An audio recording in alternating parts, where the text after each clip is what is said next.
we've been in Jersey for 2 weeks. FD, Gambler, bunch of events in between. Drove yesterday in the rain a little bit, a little private sesh at E-Town. Thanks Naps for letting us do that. Really appreciate it. Now we're headed to AMP to drive the road course. They only let us drive once a year, so I'm really excited about that. I'm gonna do some tandem with the Porsche. It's supposed to be 100 degrees, so we'll see how that goes. And yeah, let's have some fun.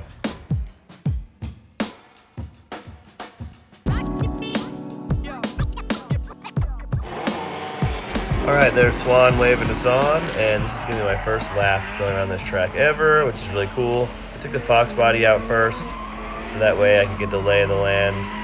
Unfortunately, this thing was really lazy all weekend, so not heading full boost to like 6,000 RPM. We've since fixed that. As you can see me blasting around the water tower. It makes good power up top, but it is losing off its mid-range. Here we go, chasing Ryan. The FC. They take a little bit of a weird line going down the hill, which kind of causes me to get jammed up right here if you look. I wish I just had some extra power like they do. So check out this shifter at the bottom. If you notice, the shifter is completely loose and falling off. Luckily, we were able to keep it together, and this was one of the later laps in the day now. Okay, so first tandems with the Porsche, following Ryan. If you notice, the car's diving in a ton on the inside. The reason it's doing that is because I have way too much side bite for this track.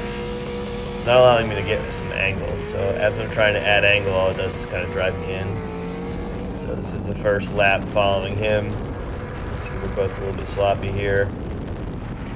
Then we kind of dive in towards the end, but you'll notice throughout this footage that I'm losing some. I don't have much angle, and it's just because I had way too much side in the car for the day. The track was gripping up throughout the weekend, and we were randomly picking turns to drift. So it was like, are we gonna drift this or are we not? Let's see if he goes to drift this. So the timing wasn't perfect, but he's putting out a really good lead run for me here. Again, with the lower angle diving in. Not ideal for my positioning, but I fixed that throughout the day.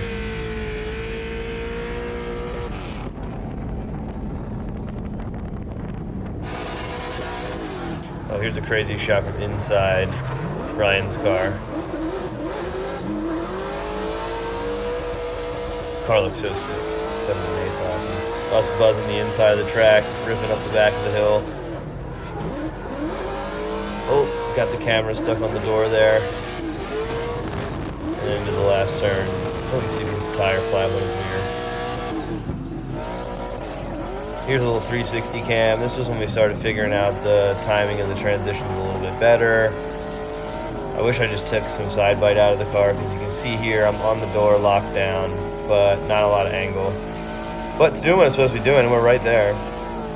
Obviously Ryan's car's got a shitload of power, so he's big angle. But we did get the down the hill section here without any straightens. Diving to the inside, a couple of quick handbrakes, picking the power up. Almost buzzed the back of this car right here.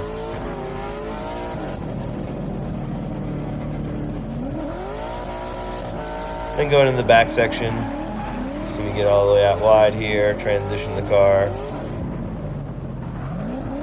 A little manji, probably unnecessary.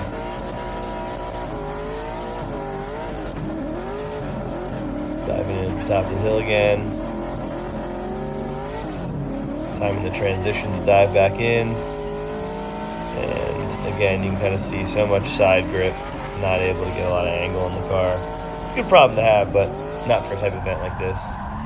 Then you can see in the lead run, I can throw quite a bit of angle into the car and free it up. It's just in the chase, it's a bit too tight. Here's me waving him down because my car is probably 11 million degrees. Sean flew off in front of me and I was making fun of him.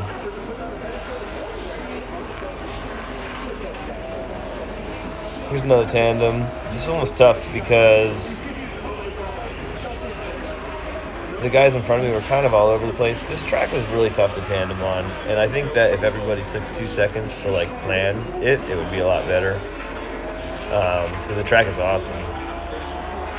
Because I was always wondering who was doing what, and who was going to drift what turn, who was going to manji the straights. Here's some more solo laps with the Porsche. You see, it definitely doesn't have any angle problems in the lead. It's just mostly the chase. It's a sick shot ripping down the hill.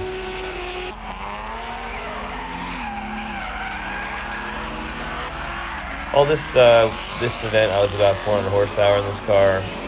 Really hoping to get up to about 500 soon with the current setup.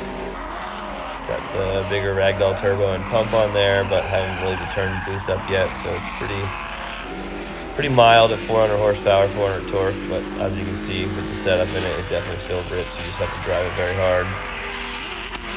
This was a bit earlier in the day here. We were driving with Sean. I don't know who the lead car is. Had some good tandems. He ended up flying off, and this is why I ended up flipping off later.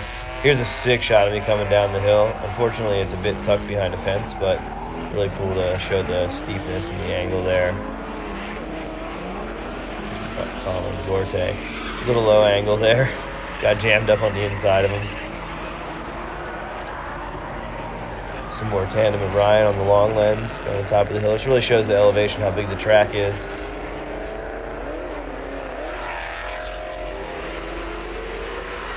And me just running out of power. On our way home from AMP, I found this really good trailer. We went looking for a 2-car enclosed for a while, so more to come on this. The event went really, really well. I'm excited to be able to drive that track. It only happens once a year, so it's obviously really important to get out there and do that. First time there, my experience was awesome. The track was very welcoming. The elevation is super fun. The setup and layout of the track is awesome. It's a little difficult for shooting and spectators because there's lots of sections that you can't get to. But I think in the future we can find ways to mitigate that and make it a little bit better. I wish, again, that I would have had some sort of group chat with all my boys so we could have drove together more and at least planned it out, because the track is so long that you can't really drift the whole thing because it was 100 degrees outside. So it would have been nice to pick sections and focus on those and know when someone was going to initiate, or if they were going to manji, or if they were going to do whatever. It would have just made the tandem a little tighter. But moving forward, we all learn, we figure it out, and that's what we're going to do next time. And the next event, I'm going to just do the group chat thing. I think it's the way of just getting everybody together. But anyways, had a blast. Thanks, Drift HQ, for having us out. It was really fun. Got the tandem with the Porsche, which was awesome. Foxbody ran okay. I'm going to tear that down when we get home, put the G5 ECU on it, the new DI controller, back to a precision, and push for like 450 horsepower, 450 torque, but massively responsive. And I think it's something that's possible. So thanks, guys. I'll see you later.